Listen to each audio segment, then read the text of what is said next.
আসসালামু আলাইকুম। আমার নাম জুয়াইদা রহমান। আবৃত্তি করছি কবি আল মাহমুদের নোলক কবিতাটি।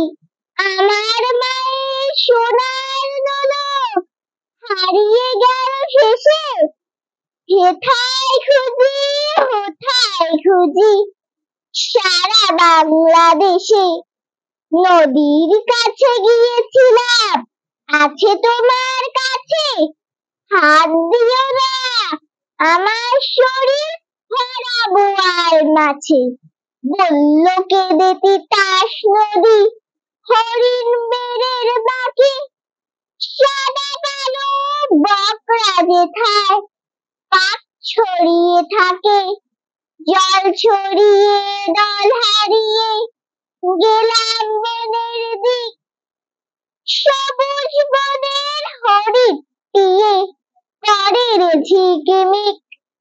বনের কাছে এই মিনতি ফিরিয়ে দে রে ভাই, আমার মায়ের গয়না নিয়ে ঘরকে যেতে চাই।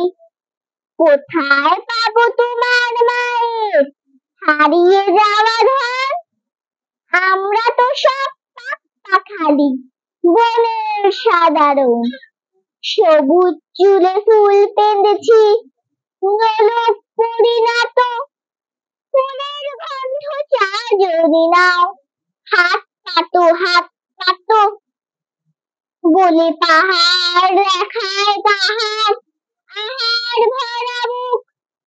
হাজার হরির পাতার ফাঁকে বাকিয়ে রাখে বুক।